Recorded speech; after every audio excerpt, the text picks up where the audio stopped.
নমস্কার নমস্কার নমস্কার নমস্কার নমস্কার নমস্কার নমস্কার নমস্কার আপনাদের সবাইকে সবাইকে সবাইকে নমস্কার জানাচ্ছে আপনাদের সৌমিত্র বসু। সবাইকে অজস্র শুভ কামনা জানাচ্ছে, সবাইকে স্বাগত জানাচ্ছে আজকের এই করোনাগত অনুষ্ঠানে এবং সবাইকে শুভ সকাল জানাচ্ছে। শুভ হোক, শুভ হোক, সকলের শুভ হোক, সকলের ভালো হোক, সকলের মঙ্গল হোক, কল্যাণ হোক, কল্যাণ হোক, কল্যাণ হোক। সকালবেলা এইটাই একমাত্র প্রার্থনা, শরণাগত পক্ষ থেকে আমার প্রার্থনা এবং নিশ্চয়ই শরণাগত শ্রোতা হিসেবে আপনাদেরও প্রার্থনা সবটা ভালো হোক। পৃথিবী খুব ভালো নেই, খুব গোলমালের জায়গায় চলে গেছে। এই অবস্থা থেকে যেন পৃথিবী বেরিয়ে আসতে পারে, এই তো আমরা চাইতে পারি বলুন। যাই হোক, বেনি মাধবশীলের পঞ্জিকা অনুযায়ী আজকের দিনটার কথা বলি। আজকে 17 আষাঢ় 1432, ইংরেজির 2 জুলাই 2025, বুধবার। আজ সপ্তমী। সূর্যোদয়ের সময় ভোর 4:59, সূর্যাস্তের সময় সন্ধে 6:24। নক্ষত্র উত্তর ফল্গুনী। আজকে জন্মে কন্যা রাশি, বৈশ্য বর্ণ, মতান্তরে শূদ্র বর্ণ, নরগণ। আমাদের হোয়াটসঅ্যাপে চিঠি পাঠাবার নাম্বার 9831922927। চিঠির গোড়ায় অতি অবশ্যই SG লিখতে হবে। এবারে আজকের অনুষ্ঠান সম্পর্কে বলবো। আজকের অনুষ্ঠানে তো প্রথমে পুরাণ চিরন্তন একটা দুর্দান্ত জায়গায় এসেছি আমরা। দুষ্যন্ত এবং শকুন্তলা, দুষ্যন্ত নানানভাবে শকুন্তলাকে লোভ দেখাচ্ছেন। সোজা কথায় যদি বলি, তোমাকে ধনরত্ন দেবো, তোমাকে রানী করে রাখবো, তোমার পুত্রই এই পুরুবংশের রাজা হবে, এই সমস্ত কথাবার্তা বলছেন। শকুন্তলা দুষ্যন্তকে দেখে খুব ভালো লাগছে এবং শকুন্তলা চুপি চুপি গান্ধর্ব মতে বিয়ে করবেন বলে কথা দিয়ে ফেললেন। এই পর্যন্ত বলেছিলাম। একটা কথা মনে রাখবেন যে কালিদাসের যে নাটক অভিজ্ঞান ও শকুন্তলাম, তার যে গল্পটা আপনারা জানেন, তার থেকে মহাভারতের গল্প কিন্তু একটু আলাদা। সেই আলাদা গল্পটাই বলবো আপনাদের। তো যাই হোক, তারপর থেকে বলবো আপনাদের। তারপরে চলে যাব কর্মজীবনে বেদান্ত, 4র্থ পর্ব, স্বামী বিবেকানন্দের রচনা থেকে পাঠ। কথামৃত থেকে পড়ে শোনাবো আপনাদের ঠাকুর শ্রী রামকৃষ্ণ পরমহংসদেবের কথামৃত।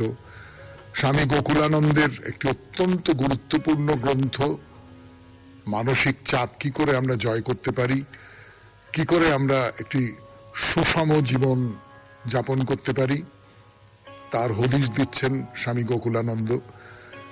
আপনাদের চিঠিপত্র এবং শেষে বাইরে দূরে 92.7 বিগ FM এ শরণাগত শুনছেন। আমি আছি আপনাদের সঙ্গে, আপনাদের সৌমিত্র বসু। এখন পুরাণ চিরন্তন। শকুন্তলা তো বিয়েতে রাজি হয়ে গেলেন, দুষ্যন্ত যেভাবে বলছেন, আর ওই রকমের একজন রাজা, ওই রকম একজন অপরূপ রূপবান এবং তার ওই ব্যক্তিত্ব, সেই সমস্তটা নিয়ে তিনি শকুন্তলাকে বলছেন। তো দুষ্যন্ত এই প্রস্তাব শকুন্তলা মেনে নিলেন কিন্তু একটি শর্তে। সেই শর্তটা খুব গুরুত্বপূর্ণ শর্ত এবং শকুন্তলা, তপবনবাসিনী শকুন্তলার মাথায় এই শর্তটা এসেছিল যে আমার সন্তান যেন পুরুবংশের রাজা হয়। এবং দুষ্যন্ত তখন কামপীড়িত বলতে যা বোঝায় সেই রকম, তিনি পূর্বাপর কিচ্ছু না ভেবে রাজি হয়ে গেলেন। করে বললেন যে ঠিক আছে, আমি ফিরে যাই, তারপরে আমি তোমাকে রাজধানীতে নিয়ে যাব। এত বড় একজন রাজা, দুষ্যন্তের মতন এত বড় একজন রাজা, তিনি একদম কিচ্ছু না ভেবে মেয়েটিকে বিয়ে করবেন। আচ্ছা, সে না হয় ভেবেছেন একটু ক্ষত্রিয়র কন্যা, তো ঠিক আছে, আমি বিয়ে করতে পারি, কিন্তু তোমার ছেলেই রাজা হবে, এই যে সঙ্গে সঙ্গে কথা দিয়ে দিলেন, এত দ্রুত নেওয়াটা হয়তো ঠিক হয়নি। আসলে দুষ্যন্ত যেমন শকুন্তলাকে দেখে কামার্ত হয়ে উঠেছিলেন, তেমনি তার মাথায় এই চিন্তাও সম্ভবত ছিল যে কর্ণ ঋষি যদি ফিরে আসে, তিনি তো ফলমূল সংগ্রহ করতে বাইরে গেছেন, এক্ষুনি হয়তো ফিরে আসবেন। ফিরে এলে এই বিয়েটায় রাজি না হতেও পারেন। এই মেয়েটি রাজি হয়ে গেছে, আর দেরি করবো না, যে কোনো শর্তে আমি একে বিয়ে করে ফেলি। এবং আর একটা ব্যাপারও আছে কিন্তু, এই যে দুষ্যন্ত, তার জন্ম পরিচয় তো আপনাদের বলেছিলাম, সেই জন্ম পরিচয়ের সূত্র ধরে তিনি পৌরব, হ্যাঁ, পুরু বংশের লোক, পুরু বংশের রাজা, কিন্তু তার বংশধারা নিয়ে তো খানিকটা ধোঁয়াশা আছে, সন্দেহ আছে। তো সেই কারণেও কর্ণ আপত্তি করতে পারেন। তো এইরকম একটা অবস্থায় কর্ণর জন্য দুষ্যন্ত অপেক্ষা করে থাকবেন, অপেক্ষা করতে হবে তাকে, কিন্তু দুষ্যন্ত অপেক্ষা করতে পারলেন না। তিনি বললেন যে আমি চতুরঙ্গ সেনা পাঠিয়ে দেবো এবং আমি এখন মৃগয়া সেরে ফিরে যাচ্ছি আমার রাজধানীতে, সৈন্য পাঠিয়ে দিয়ে তাদের দিয়ে তোমাকে আমি নিয়ে চলে যাব আমার কাছে। তো কর্ণ ফিরে এলেন, তার মধ্যে বিয়েটা হয়ে গেছে। কর্ণ ফিরে এসে এই বিয়েটা অনুমোদন করলেন, অর্থাৎ দুষ্যন্ত যে ভয়টা পাচ্ছিলেন সেই ভয়ের কোনো কারণ ছিল না, এবং তিনি শকুন্তলাকে বলবান, উদার এবং রাজ চক্রবর্তী লক্ষণযুক্ত পুত্র লাভের বর দিলেন। এই যে দুষ্যন্ত আর শকুন্তলার মিলন হলো, এর কতদিন পরে ভরতের জন্ম হলো? 3 বছর পর। 3 বছর, বিয়ের 3 বছর পরে ভরতের জন্ম। এবং এই যে কর্ণমুনি আশীর্বাদ করেছিলেন যে উদার বলবান একটি পুত্র হবে তোমার, ভরত কিন্তু ছোটবেলা থেকে এই হিংস্র জন্তুদের অনায়াসে দমন করতে পারত, সেই জন্য তার একটা অন্য নাম ছিল, সর্বদমন। এই সর্বদমনের কথা বলবো, শকুন্তলা এবং দুষ্যন্তের কথা বলবো। একটু গান শুনে নেব, তারপরে 92.7 বিগ এফএম এ শুনছেন জীবনের সহজ পাঠ, শরণাগত। দুষ্যন্ত এবং শকুন্তলার মিলনের ফলে 3 বছর পরে ভরত জন্মেছে। এইখানে একটা গন্ডগোলের জায়গা তৈরি হয় কোথাও, কিন্তু সেই গন্ডগোলটাকে আমরা আপাতত সরিয়ে রাখি। অর্থাৎ দুষ্যন্ত চলে যাবার 3 বছর পরে কি করে জন্ম হবে ভরতের, দুষ্যন্তের পুত্রের? দুষ্যন্ত এর মধ্যে আর যোগাযোগ করেননি, দেখা হয়নি, কি কারণে, কি ব্যাপার আপনারা সকলে জানেন। তো 3 বছর পর ভরতের জন্ম হয়েছে, এটা বলা হচ্ছে মহাভারতে, এবং সে খুব বীর হয়ে উঠেছে, সে সমস্ত পশুদের বশ করতে পারে। তো 3 বছর যখন সর্বদমন যৌবরাজ্যে অভিষেকের যোগ্য হয়ে উঠল, তখন শকুন্তলা তাকে নিয়ে দুষ্যন্তের রাজসভায় গিয়ে উপস্থিত হলেন। কিন্তু দুষ্যন্ত শকুন্তলাকে এবং তার পুত্রকে চিনতে পারলেন না, মানে বাইরে থেকে চিনতে পারলেন না, তার সবই মনে ছিল, কিন্তু তিনি ওইখানে যা করে এসেছেন সেইটা ভার আর বহন করতে চাইছেন না। ওইটাকে টেনে নিয়ে যেতে হবে, আমি মৃগয়া করতে গিয়ে কর্ণমুনির আশ্রমে গিয়ে কি একটা করে ফেলেছি, তার দায়টা আমাকে সারা জীবন ধরে বহন করতে হবে, বিশেষ করে এই পুত্রটিকেই রাজা করতে হবে। এইগুলো দুষ্যন্ত সোজা কথায় অস্বীকার করলেন, ভালো কাজ করেননি। দুষ্যন্ত সম্পর্কে তিনি খুব ধার্মিক, খুব সুন্দর রাজা, ধর্মপরায়ণ ইত্যাদি ইত্যাদি বলা হয়, কিন্তু দুষ্যন্ত এই কাজটা একেবারেই ঠিক করেননি। তো দুষ্যন্তর ব্যবহারে শকুন্তলা খুব অপমানিত হয়ে তাকে খুব ভর্ৎসনা করলেন, যা তা বললেন। সামাজিক এবং শাস্ত্রীয় যুক্তিতে দুষ্যন্তকে শকুন্তলা নানা রকম সমালোচনা করেন, কিন্তু দুষ্যন্ত তার সিদ্ধান্তে একেবারে অনড়। এবং শুধু তাই নয়, তিনি শকুন্তলার জন্ম বৃত্তান্তের প্রসঙ্গ তুলে, যে বিশ্বামিত্রের সঙ্গে অপ্সরার মিলনের ফল, তাকে বেশ্যা পর্যন্ত বলে অপমান করলেন। তখন শকুন্তলা দুষ্যন্তকে কি বললেন? বললেন, রাজা, অন্যের জন্ম কাহিনী নিয়ে কুৎসা করবার আগে নিজের বংশ পরম্পরাটা ভেবো।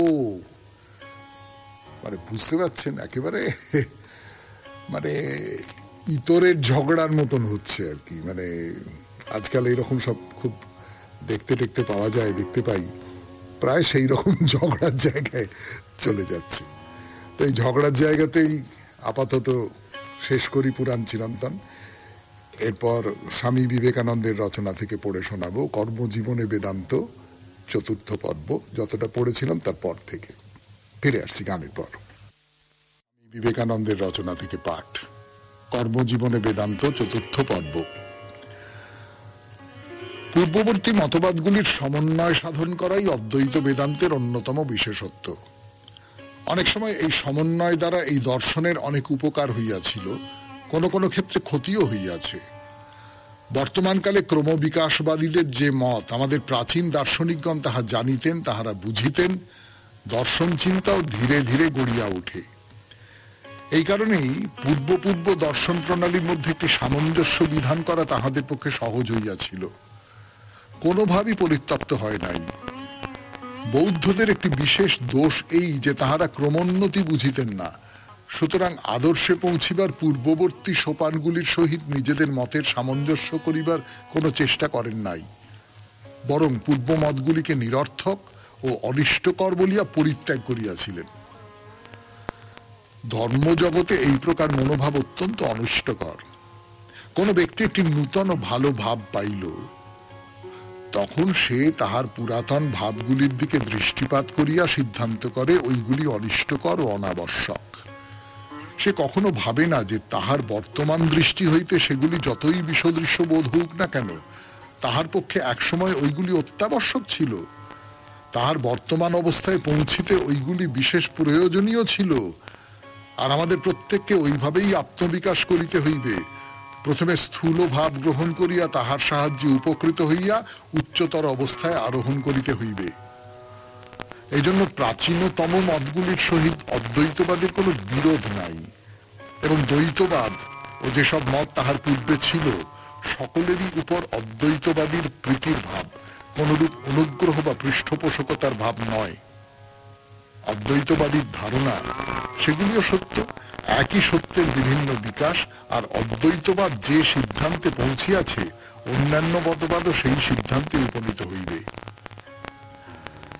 অতএব মানুষকে যে সকল সোপান শ্রেণী অতিক্রম করিয়া উঠিতে হয় সেগুলিকে অভিশাপ না বলিয়া আশীর্বাদ সহ রক্ষা করিতে হইবে।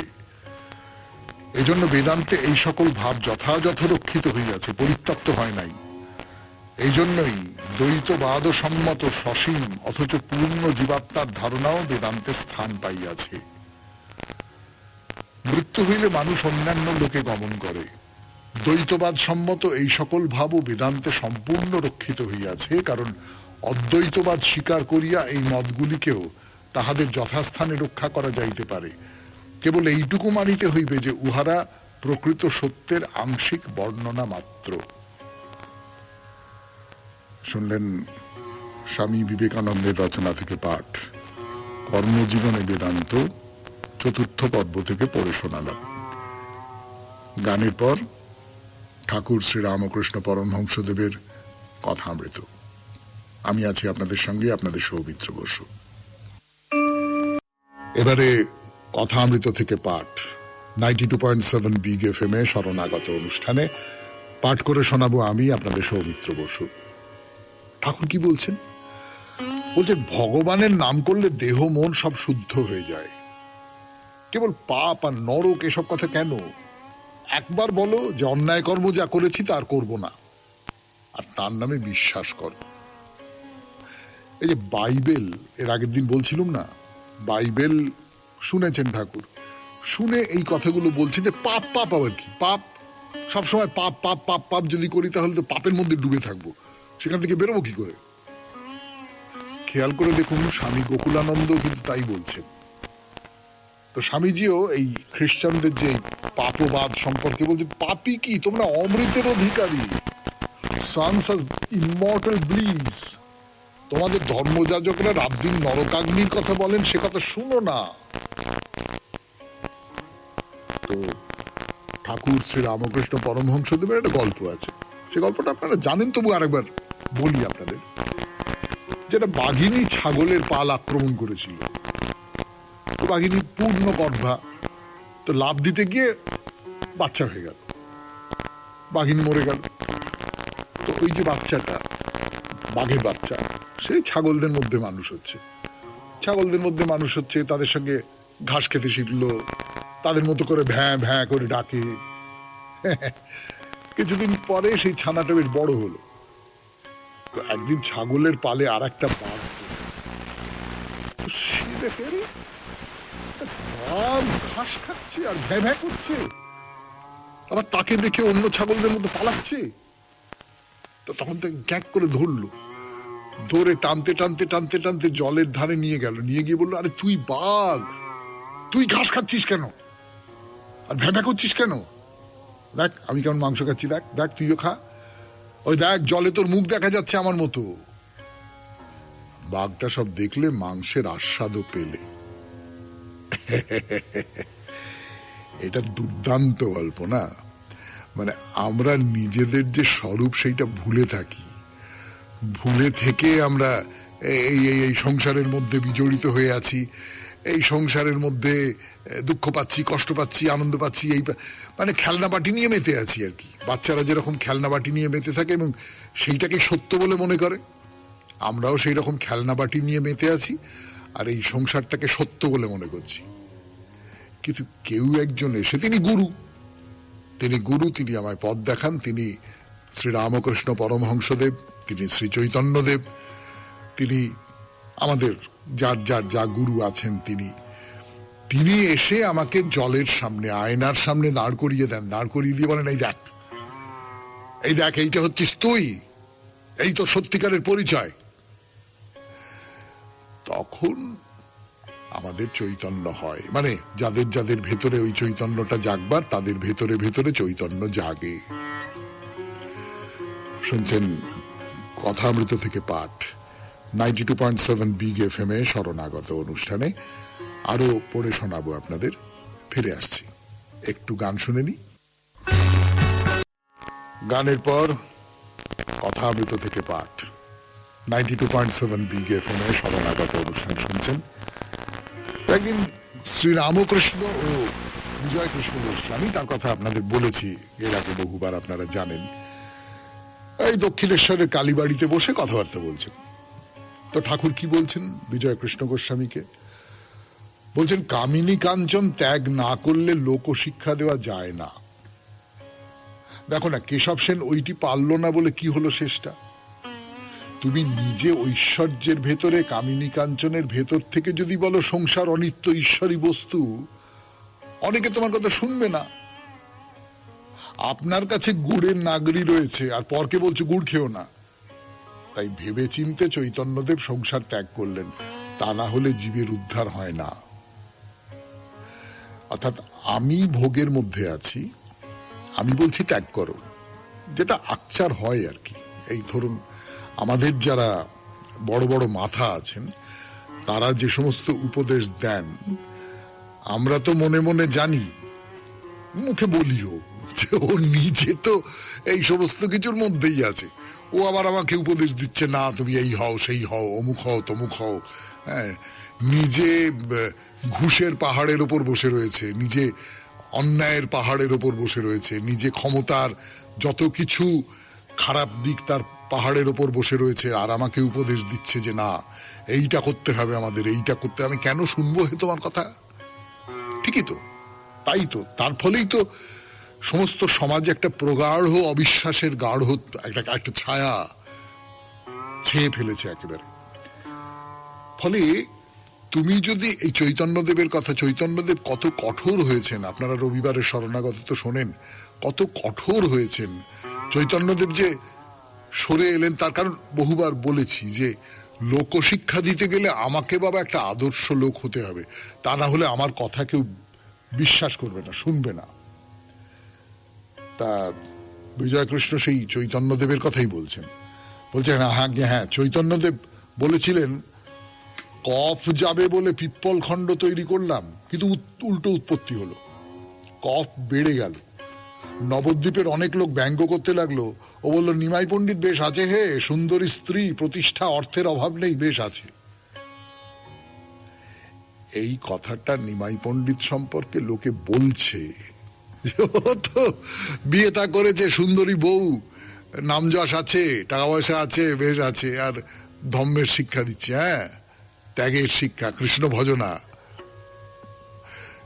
কিন্তু এটা করলে তো চলবে না, ফলে ত্যাগ করতে হলো।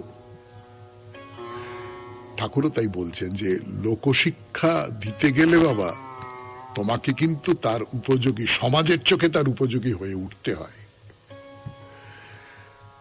শুনলেন কথামৃত থেকে পাঠ 92.7 বিগ এফএম এ শরণাগত অনুষ্ঠানে। এখন গানের পর স্বামী গোকুলানন্দের রচনা থেকে পড়ে শোনাবো। নতুন একটা অধ্যায় শুরু করছি আমরা। মানসিক চাপ নিয়ন্ত্রণে চাই প্রার্থনা। দেখা যাক কি বলছেন স্বামী গোকুলানন্দ।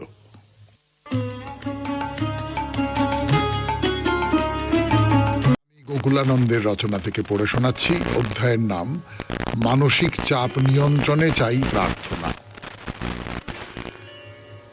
মাঝে মাঝে ভালো কাজে ব্রতী হওয়ার আন্তরিক প্রচেষ্টা সত্ত্বেও ব্যর্থ হই আমরা। দায়ী আমাদের নানান দোষ ত্রুটি আর সীমাবদ্ধতা। এমতো অবস্থায় আমাদের অত্যাবশ্যক কাজটি হবে ঈশ্বরের কাছে আন্তরিক প্রার্থনায় মগ্ন হওয়া। তিনি আমাদের শক্তি ও সাহায্য দান করুন। এ প্রসঙ্গে আরো একবার শ্রী শ্রী রামকৃষ্ণ কথামৃত স্মরণ নিই। শ্রী রামকৃষ্ণ এখানে বারবার বলছেন ঈশ্বর উপলব্ধি মনুষ্য জীবনের একমাত্র লক্ষ্য। ঠাকুর বলতেন ঈশ্বরের কাছে প্রার্থনা করার সময় আমরা যেন শুদ্ধা ভক্তির জন্য প্রার্থনা করি। শুদ্ধা ভক্তি হলো তার পাদপদ্মে সম্পূর্ণ আত্মনিবেদন। প্রার্থনার অসীম শক্তির কথা জোর দিয়ে বলার সময় ঠাকুর আরো বলছেন যে শুদ্ধা ভক্তির জন্য তার কাছে প্রার্থনা করার সময় আমাদের ইচ্ছা শক্তিকে বলবান করার জন্য প্রভুর কাছে প্রার্থনা করা দরকার।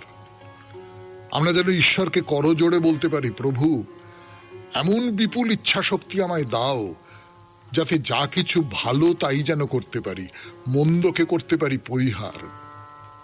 যে দোষ ত্রুটি আমাদের দুর্বল করে দেয়, ব্যর্থ করে সকল কাজে, যদি সে সম্পর্কে আমরা অবহিত থাকি, সচেতন থাকি, তবে তার কাছে প্রার্থনা করব যেন ইচ্ছা শক্তির জোয়ারে ভাসিয়ে নিতে পারি যত বাধা বিঘ্ন বিপত্তিকে।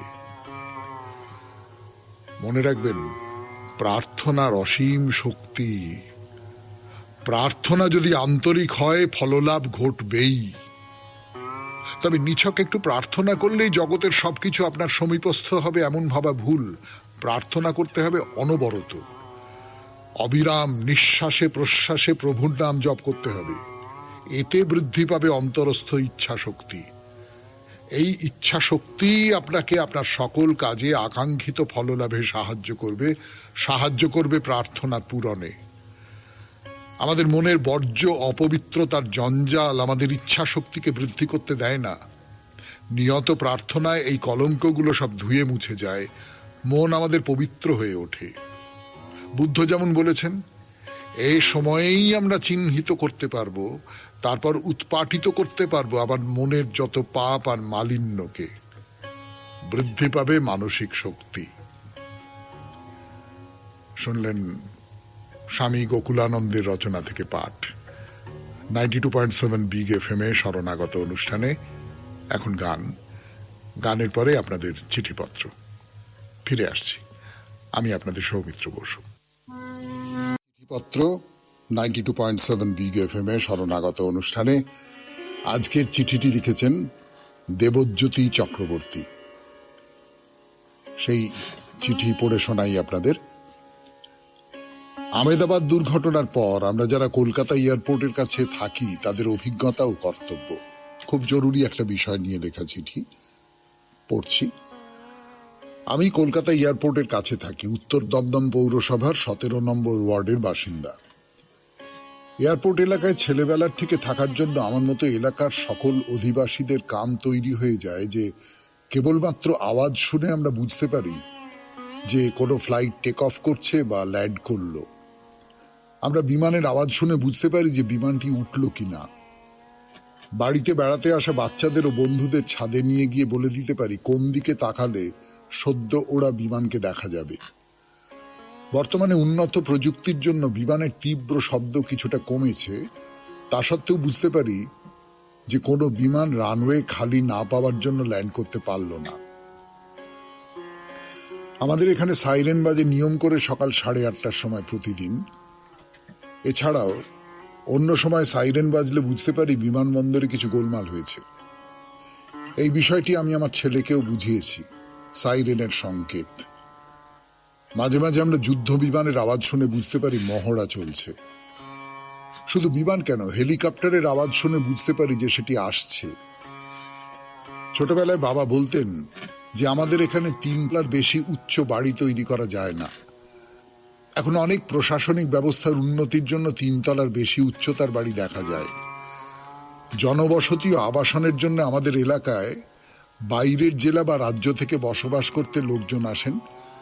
এদের প্রত্যেকের সামাজিক অবস্থান ভিন্ন হওয়ার জন্য বাড়ির পচনশীল জৈব আবর্জনা নির্দিষ্ট পৌর ব্যবস্থার উপর নির্ভর না করে যত্রতত্র ফেলে দেন। আর এইসব এলাকার বাজারের জৈব আবর্জনা এয়ারপোর্টের পাশের পাঁচিলের ধারে ফেলে দেওয়া হয়। ফলত বাস্তুতন্ত্রের নিয়ম অনুযায়ী কাক, চিল ও অন্যান্য দ্বিতীয় শ্রেণীর খাদক চলে আসে। ফলত বিমানবন্দরের বিমান ওঠানামায় ব্যাঘাত ঘটে। যদিও স্থানীয় পৌরসভা এই বিষয়ে নাগরিকদের সতর্ক করে দেয়। বিমানবন্দর এলাকায় পাখি তাড়ানোর কাজে লোক নিয়োগ হয়। কাজ হিসেবে সাইকেল করে রানওয়ের ধারে চকোলেট বোম ফাটানো, যাতে পাখি চলে যায়। বছর 10 আগেও রানওয়ের দিক থেকে শিয়ালের ডাক শোনা যেত। বিমানের ওঠানামার ক্ষেত্রে শিয়াল একটি সমস্যা। এত বিপদ থাকতে কিছু মনুষ্য সৃষ্ট বিপদের কথা বলা দরকার। প্রতি বছর কালী পুজো ও দেওয়ালির সময় রকেট ও ফানুস আরো বিপদের মাত্রা বাড়িয়ে দেয়। না বুঝে মজার ছলে অনেকেই ফানুস ওড়ায়। আমেদাবাদের দুর্ঘটনার কারণ জানতে আমাদের সকলের সময় লাগবে। বিমানবন্দরের রানওয়ের কাছাকাছি বাসিন্দাদের সতর্ক থাকা দরকার। বিপদ কখন আসবে কেউ জানে না। আমাদের কাছে এয়ারপোর্ট একটা হ্যাজার্ড। যদিও উৎসবের সময় পুলিশের তরফ থেকে তেঘরিয়া, রাজারহাট, কৈখালির চিনার পার্কের আবাসনের ছাদের দরজা তালা বন্ধ করে দেওয়া হয়। ইদানিং আর একটা বিপদ হলো লেজার বিম বা আকাশের দিকে রাতে উচ্চ আলো ফেলা। এতে বিমানের পাইলটের অসুবিধা সৃষ্টি হয়। সকল অধিবাসীদের সচেতন হওয়া দরকার। প্রশাসন সময় মতো তার ক্ষমতা দেখাবে এই ধরনের অসামাজিক কাজকর্ম চালিয়ে গেলে। জনস্বার্থে লেখাটি দীর্ঘ হয়ে গেল। সকলের শুভ চিন্তা আসুক। নমস্কারান্তে, দেবজ্যোতি চক্রবর্তী, রাজবাড়ি কোঅপারেটিভ, কলকাতা এয়ারপোর্ট, 7,81,000। খুব জরুরি একটা চিঠি।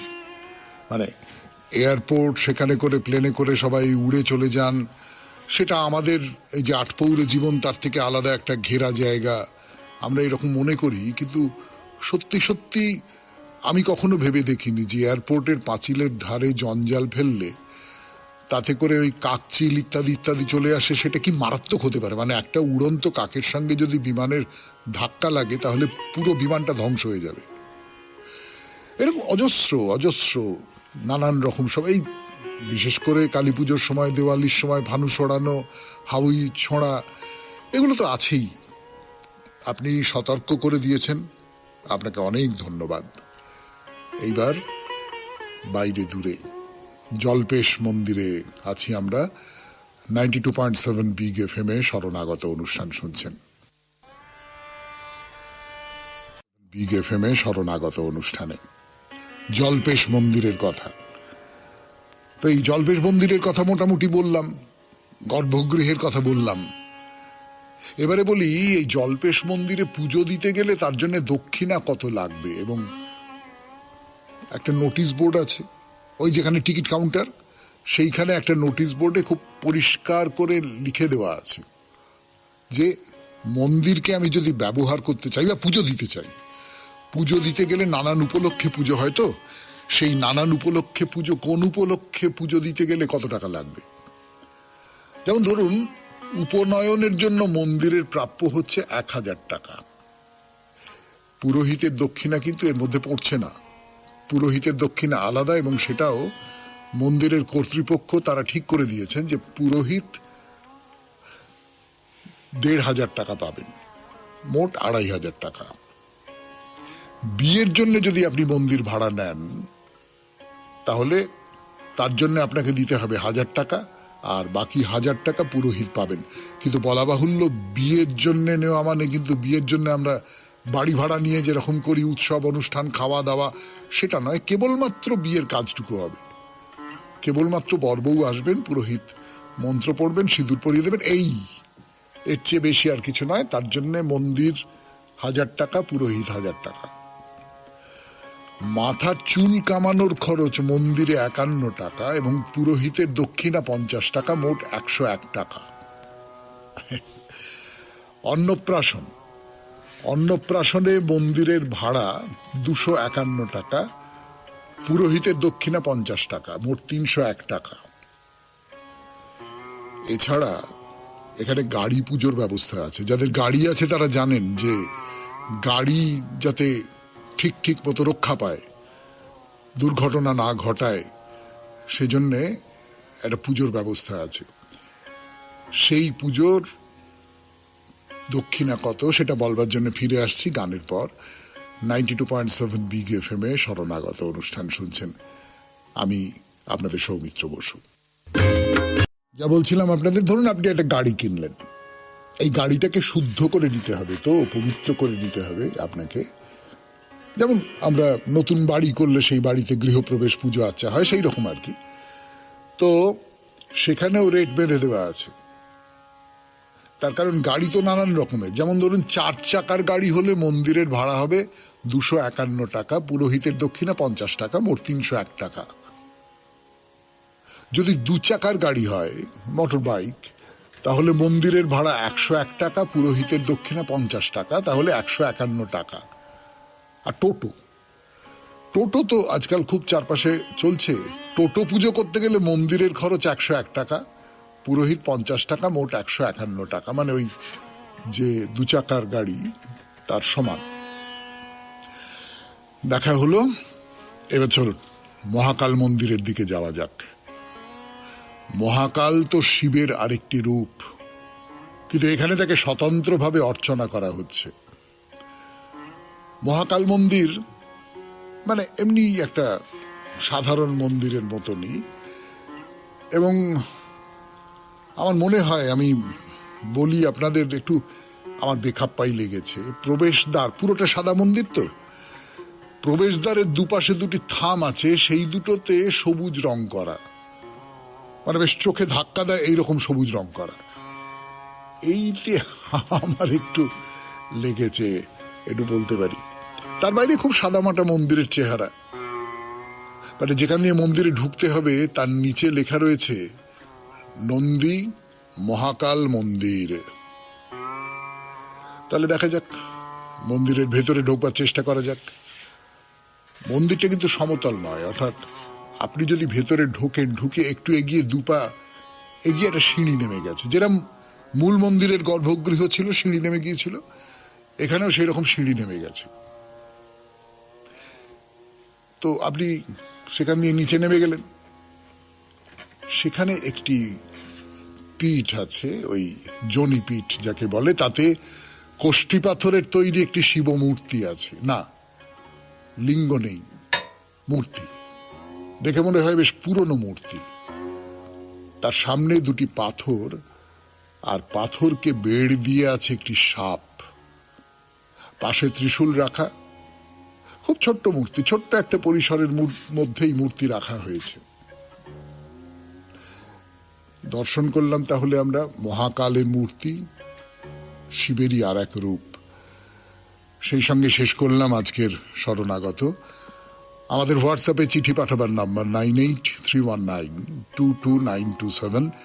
চিঠির গোড়ায় অতি অবশ্যই SG লিখতে হবে। কবিতা দিয়ে শেষ করব, রবীন্দ্রনাথের কবিতা। খুব ছোট্ট একটি কবিতা, খুব কম বয়সে লেখা। শুনুন। ফুলের ইতিহাস। বসন্ত প্রভাতে এক মালতীর ফুল প্রথম মেলিল আঁখি তার, প্রথম হেরিল চারিধার। মধুকর গান গেয়ে বলে, মধু কই, মধু দাও দাও। হরষে হৃদয় ফেটে গিয়ে ফুল বলে, এই লও লও। বায়ু আসি কহে কানে কানে, ফুলবালা পরিমল দাও। আনন্দে কাঁদিয়া কহে ফুল, যাহা আছে সব লয়ে যাও। তরুতলে চ্যুত বৃন্ত মালতীর ফুল, মদিয়া আসিছে আঁখি তার, চাহিয়া দেখিল চারিধার। মধুকর কাছে এসে বলে, মধু কই, মধু চাই চাই। ধীরে ধীরে নিঃশ্বাস ফেলিয়া ফুল বলে কিছু নাই নাই। ফুলবালা পরিমল দাও, বায়ু আসি কহিতেছে কাছে। মলিন বদন ফিরাইয়া ফুল বলে আর কি বা আছে। সবাই খুব ভালো থাকবেন, আনন্দে থাকবেন। নমস্কার।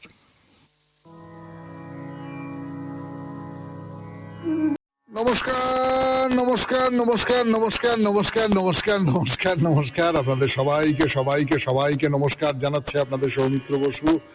সবাইকে অজস্র শুভ কামনা জানাচ্ছে, সবাইকে স্বাগত জানাচ্ছে আজকের এই করোনাগত অনুষ্ঠানে এবং সবাইকে শুভ সকাল জানাচ্ছে। শুভ হোক, শুভ হোক, সকলের শুভ হোক, সকলের ভালো হোক, সকলের মঙ্গল হোক, কল্যাণ হোক, কল্যাণ হোক, কল্যাণ হোক। সকালবেলা এইটাই একমাত্র প্রার্থনা, শরণাগত পক্ষ থেকে আমার প্রার্থনা এবং নিশ্চয়ই শরণাগত শ্রোতা হিসেবে আপনাদেরও প্রার্থনা সবটা ভালো হোক। পৃথিবী খুব ভালো নেই, খুব গোলমালের জায়গায় চলে গেছে। এই অবস্থা থেকে যেন পৃথিবী বেরিয়ে আসতে পারে, এই তো আমরা চাইতে পারি বলুন। যাই হোক, বেনি মাধবশীলের পঞ্জিকা অনুযায়ী আজকের দিনটার কথা বলি। আজকে 17ই আষাঢ় 1432, ইংরেজির 2রা জুলাই 2025, বুধবার। আজ সপ্তমী। সূর্যোদয়ের সময় ভোর 4:59, সূর্যাস্তের সময় সন্ধে 6:24। নক্ষত্র উত্তর ফল্গুনী। আজকে জন্মে কন্যা রাশি, বৈশ্য বর্ণ, মতান্তরে শূদ্র বর্ণ, নরগণ। আমাদের হোয়াটসঅ্যাপে চিঠি পাঠাবার নাম্বার 9831922927। চিঠির গোড়ায় অতি অবশ্যই SG লিখতে হবে। এবারে আজকের অনুষ্ঠান সম্পর্কে বলবো। আজকের অনুষ্ঠানে তো প্রথমে পুরাণ চিরন্তন একটা দুর্দান্ত জায়গায় এসেছি আমরা। দুষ্যন্ত এবং শকুন্তলা, দুষ্যন্ত নানানভাবে শকুন্তলাকে লোভ দেখাচ্ছেন। সোজা কথায় যদি বলি, তোমাকে ধনরত্ন দেবো, তোমাকে রানী করে রাখবো, তোমার পুত্রই এই পুরুবংশের রাজা হবে, এই সমস্ত কথাবার্তা বলছেন। শকুন্তলা দুষ্যন্তকে দেখে খুব ভালো লাগছে এবং